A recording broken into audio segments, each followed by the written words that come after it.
Hi there, welcome to our channel. I'm Vic. I'm Nick. And we're MV Board Gaming. And today we're looking at the expansion for Terraforming Mars Ares Expedition. This is Crisis. Crisis. It is designed by Jacob Frixilius, Nick Little, and Sydney Engelstein. And we're just going to jump right into it because Nick has already taught this game, did an overview about it in our video about the main base game, Terraforming Mars Ares Expedition. That's the box in front of you. The other one is the disposable box, so it's already gone. The Crisis one, I still have I think it's Discoveries. I still have that box, but I don't have the Crisis box anymore. I've already incorporated it into our main box. Right, because there's a lot of box and a little bit of game. Yeah, right? You tell it's disposable. So this game, it adds Cooperative to Terraforming Mars Ares Expedition. It adds events that you have to overcome, and you start unlike Terraforming Mars, you start with it already terraformed. So you're trying to build it back up as this game blasts you back down round after round. So you're trying to combat that. By the end, you want to re-terraform Mars on the last, before the deck runs out, essentially. You can lose if you're not on top of it. If you're bleeding all the way down on any of the categories being the ocean or the temperature or the oxygen, if you bleed down to a certain level on any of those, you lose the game. Yeah, and it's compounded as well because if you let something fall to the wayside, then there's crisis, or there's is that a crisis? Yeah, I guess those crisis tokens come out that are persistent effects that you have to deal with to get out of that. Yep. So it'll keep dinging you if you don't take care of things in this event. So it'll be like an instant type event, and then there's one that just compounds, like Vic said, if you don't take care of it, if you don't address it, and they can add up because you're gonna get one every single time if you don't take care of it.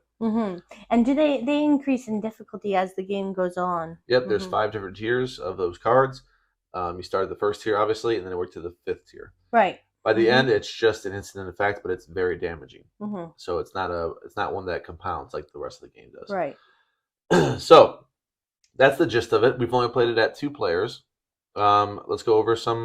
Do you have one to start with pros or cons? Yeah. Well, I get to play co-op with Nick. Pros.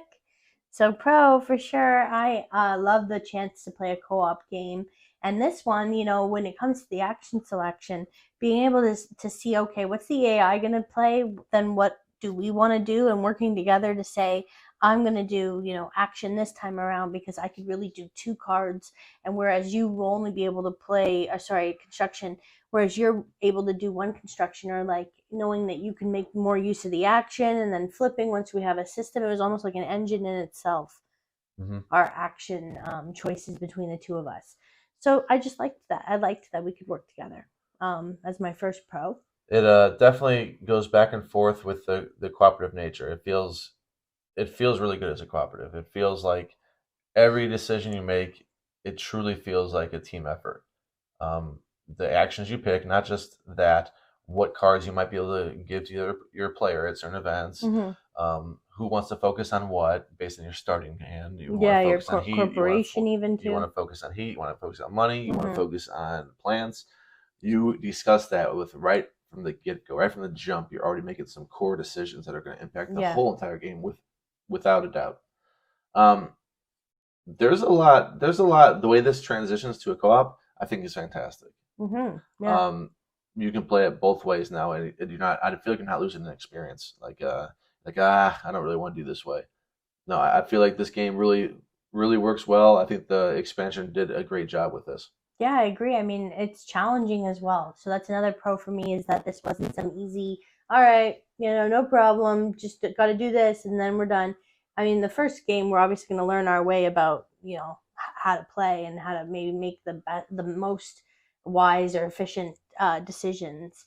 But I really feel like it's gratifying to be able to max out all your resources, deplete things completely, but get somewhere. I really like that.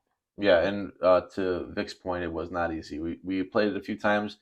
I wanted to say we played it 4, but my app says we played it 3. I don't know. But we lost how many games we played until the very last one we just played, where we finally won. We went ham. We did really well, and we won the last turn, so our last chance that we were going to have. But we won handily at that time. Yeah, we had gold tons star left over. to us. So it was really gratifying considering how difficult those first couple games were, those first 2 or 3 games.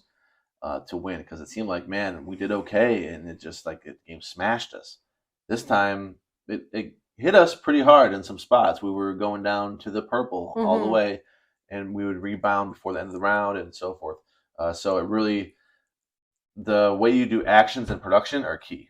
Yeah. Being able to get enough heat and plants and still do actions. So you really the one thing I love about it too is that there's a dummy, and you can work off their actions. Mm-hmm. So you're really curious because they reveal first. You're really curious what that card might be, so it prevent you from doing that card. Okay, cool. We're doing actions. I don't have to because the dummy player is doing it. Mm-hmm. And then sometimes it hurts you when there's even an event where you don't draw a dummy. That really is an impact. That's one less action you're going to do. Yeah. Now it's just you and your teammate. So, and then there's some that are like a research or something. In that last one that we just played, even though we won, they did production. We don't need production. It's the last turn. Mm-hmm. The production is just wasted, really. Yeah. So there's occasions where it really hinders you when they don't do it. So that's how you know it's so important what they're doing, which is a great touch. This dummy system is a great touch. It's not a nuisance. It's not something you have to play in AI. You flip a card, we're doing that action. Yeah, there's no actions that they actually take. Yes. Themselves that like get complicated and what do they do when they do this one? Yeah, I talk about them like they're an enemy or an opponent, but they're actually helping us the duration of the game. So like, here's what they're doing, and we actually care. We want to do that. We didn't mean it when we said dummy. It adds a lot of cards. Mm-hmm. Yeah. That's pro. I like more cards. It fills up that box. And more corporations. I think 4 more, I want to say. And those are good. I feel like I haven't seen some of them when they come my way, or I forget because you just see so many different ones when we get a chance to play them. I like the opportunities that they afford and the different money that they start with, and having that be a basis for decisions and say, you know what, I'm going to go plants this time. And that really helps in this cooperative mode because you feel less concerned necessarily about the TR, while the TR helps with production and it helps get more resources when you need them. It is also something that you can like be comfortable discarding cards more freely because okay, that guy, my teammate's going to focus maybe more on heat. Well, it's still good if I get some heat, Okay. What else? I had another pro that was what was it? They had the corporations. There was something else that was a pro in this one. Next game mats. That's true. But we've already talked about the game mats. I would say before I actually swayed because I didn't think it was necessary. Mm-hmm. I think it's really nice just to have them. Mm-hmm. It's kind of like, I know Vic agrees because every time we want to play, she'll be the one that reminds me, get the mats. Yeah. I'm a pro mat person. I was giving you time to think about what your pro was, but then you thought about what I said. Yeah, I cannot for the life of me think what there's one more pro because I had a negative spin in my head. Like, don't forget about this one negative that you have. So we'll go to negatives. I'll come back to a pro if I think of it. Go to negatives. My first one and maybe my only one is the setup. When you first play, you have to separate a lot of cards, and Vic had that task.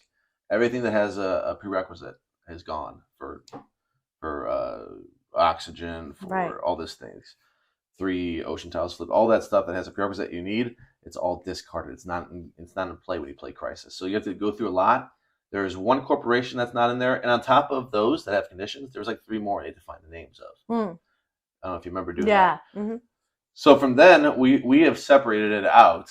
So the best we can, but if you want to go back and forth, man, that's gonna be a nuisance. It's gonna be all of a sudden this gets shuffled back in. You're playing competitive, and you have to do that all over again. Separate every single thing, put it in, and separate it, and hope that you just want to play Crisis next time because you just grab the stack of Crisis. Mm-hmm. And their instructions said you could just play with those cards in there and just discard them as you see them.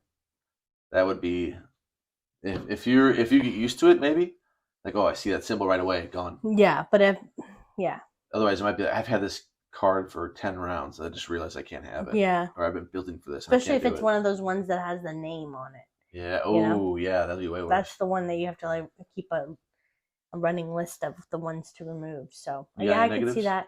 No, just when we lose, that's pretty negative. It is challenging, but it's good. It builds character. I think you're gonna lose at least the first time you play it. It feels like hopeless at the first time. Yeah, just hammering us. Because you're gonna lose like 3 or 4 temperature in one series of events between a card being drawn and a negative persistent effect, and then suddenly you're down 4 temperature. You're like, I just had that up.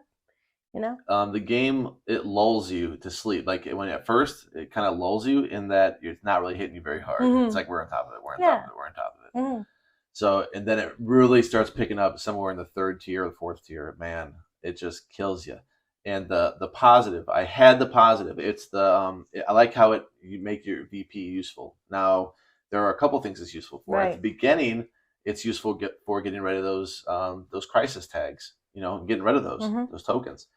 And later in the game, it's actually useful because it gives you coins. You can use as a team. So if I had 5 VP out there, that's 15. That's 15 credits that we can spend as a team, and that's useful because you can spend credits on. If you play Terraforming Mars, you can spend it on so many different things. You spend it on cards. You can spend it on abilities that flip oceans or temperature. Or you do a lot with the coins. The standard actions and different effects and actions on your cards. So getting those VP, it still matters, even when it switches to now. It's not overcoming these tokens; it's getting credits for your team.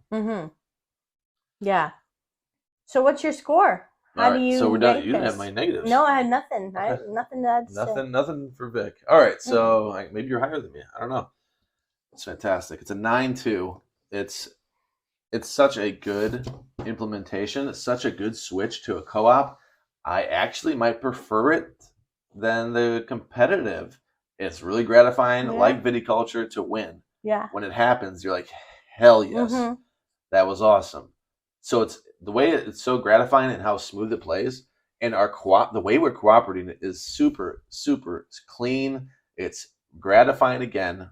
The way you're talking, like, oh, you're gonna do this, and they're gonna do this, and like this is the way we're gonna do it because if I do it, I get this, and I need that. Yeah, it engages you more into what's happening more than when you're just on your own. When you're on your own, everyone's just simultaneously, I'm doing that, I'm building it. Yeah. It's like, oh wait. And then there's that awkward time when it's like, I've already raised the oxygen all the way, and then you want to do it, and you're like, I guess I'm doing nothing now, but I should still get my points. You know, when we have that awkward every time when we're playing competitively. So it always gets a little weird because you're like, what do I do now? You just get the TR, right? Yeah. So my score, same as yours. 9-2. Yeah, 9-2. We're on the same page. We're so cooperative. We cooperatively scored this. That's maybe, since we've had this channel, the third time it's happened? It doesn't always happen. So second buy or third. a lottery ticket, everybody. Okay, there it is. Yeah. 9-2 across the board. Our 2-player review of Crisis. I'm curious to see how it plays at more players, but a 2-player review, I'm definitely happy to play that too. And I'll definitely try it at more players as well. We like it a lot. Well, thank you so much for joining us. If you like this video, please click the like, thumbs up, and subscribe for more great reviews. We'll see you next time. Goodbye. Bye.